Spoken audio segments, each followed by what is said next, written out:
अमेठी में जो पिछले मतलब कल हुआ है, एक ही परिवार के 4 दलितों की हत्या की गई है, क्या लगता है कानून व्यवस्था कितने बेहतर तरीके से काम कर रहा है? आप उसको जान लीजिए, वो प्रेम प्रपंच का मामला है, उससे कौन सा कानून लॉ एंड ऑर्डर।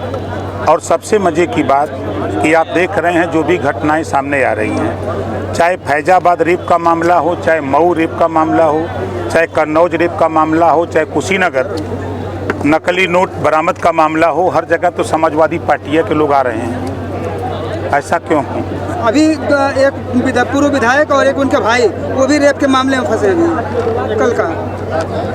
भाई कानून अपना काम कर रहा है तब न फंस रहे हैं, कानून अपना काम नहीं करता तो कैसे फंसते? सिर्फ समाजवादी पार्टी के ही लोग रेप के मामले में क्यों फंस रहे हैं? अब उन्हीं से पूछे कि ऐसा क्यों हो रहा है, ऐसा क्यों हो रहा है, ये उसका जवाब वही दे सकते हैं। हम लोग तो कानून के दायरे में काम कर रहे हैं, जांच हो रही है, जांच में जो पकड़ा जा रहा है उसके खिलाफ कार्रवाई हो रही है।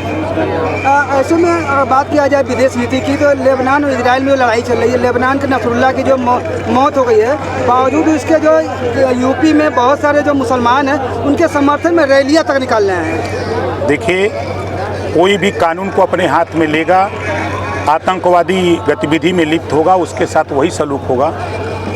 जो कानून कहता है, कानून के दायरे में कार्रवाई होगी। मंत्री जी, उपचुनाव होने जा रहा है ये उत्तर प्रदेश में, इसमें आपकी पार्टी कहाँ तक काम कर रही है? हमारी पार्टी चुनाव नहीं लड़ेगी, 10 सीट पर हम लोग काम कर रहे हैं। हम चाहे वो मिर्ज़ापुर की बात हो, चाहे अयोध्या की बात हो, चाहे अम्बेडकर नगर हो, चाहे अलीगढ़ हो, चाहे आपके संभल हो, चाहे गाजियाबाद हो, 10 सीट पर हम कार्यक्रम अपनी पार्टी का खुद संगठन धरातल पे हम लोग बना रहे हैं। जो भी उम्मीदवार एनडीए गठबंधन से आएगा वो उसको जिताने का काम हम लोग करेंगे। एक चर्चा चल रही है कि आरक्षण में जो वर्गीकरण की बात की जा रही है, आने वाले समय में फिर से जो है उसी को मुद्दा बनाया जाएगा और आरक्षण में वर्गीकरण कर दिया जाएगा। 22 साल से हम कह रहे हैं ना ये बात।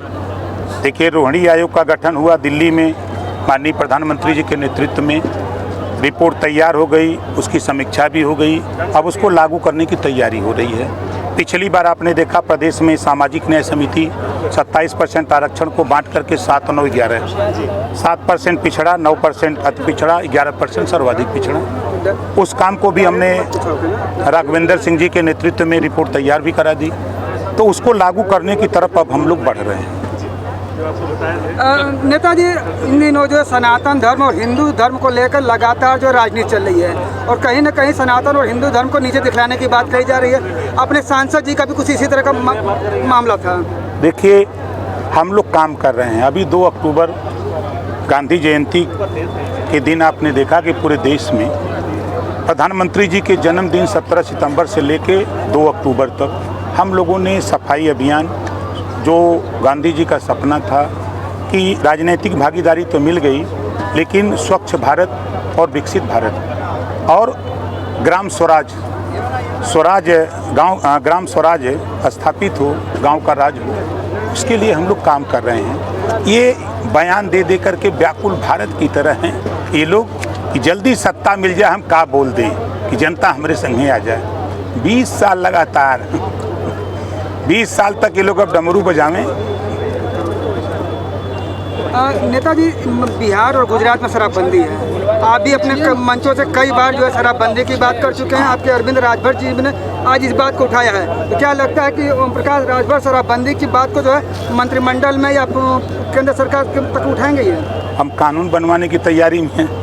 33% आरक्षण महिलाओं को दिया जा रहा है, इसी उद्देश्य से दिया जा रहा है कि चलो सदन में 403 में 1/3, 543 में 1/3 महिलाएं जीत के जाएंगी तो अपनी लड़ाई खुद लड़ेंगी। हम अगर नहीं लड़ने में कमज़ोर हैं तो इनको वहाँ पहुँचा करके, मोदी जी की सोच है कि ये खुद सदन में आवें, ये अपनी लड़ाई जो जिस चीज़ों को लेकर पीड़ित हैं उसका कानून यहाँ बना करके वो खुद आगे आ करके कानून बनाएं। यानी कि शराबबंदी के पक्ष में हैं आप भी? हम तो हमेशा 22 साल से लड़ते आए हैं। कुछ लोग गाजे पर भी का लाइसेंस की बात कर रहे हैं। अब देखिए, उनका विषय है। हम स्वच्छता की बात करते हैं, स्वच्छ भारत की बात करते हैं, हम विकसित भारत की तरफ जाना चाहते हैं। अभी आपने देखा जीरो पॉवर्टी स्कीम, पहली बार देश में एक ऐसा कानून 5 लाख गरीबों के इलाज के लिए। मैं खुद ऐसा व्यक्ति हूँ कि कोई दिन ऐसा नहीं है कि 8 लाख, 10 लाख, 15 लाख प्रतिदिन वर्क डे में हमारे दस्तखत से विवेकाधीन कोष से गरीबों के इलाज के लिए पैसा जा रहा है, प्रतिदिन जाता है। मंत्री जी, अभी जो इजराइल में लड़ाई चल रही है, अभी आपके विधानसभा क्षेत्र का मजदूर गए हैं वहाँ पे, कुछ जखनिया विधानसभा के मजदूर गए हैं, उसका क्या लग रहा है, उसके बारे में कुछ अपडेट है, क्या जानकारी है कि किस तरह से लोग सुविधाएं मिल रही एक पत्र मिला हमको, उस पत्र को हमने दिल्ली बात किया कि इस तरह के लोग फंसे हुए हैं, तो उनका डिटेल इकट्ठा किया जा रहा है, उनको सुरक्षित वहाँ से वापस भारत लाने की तैयारी हो रही है। परिवार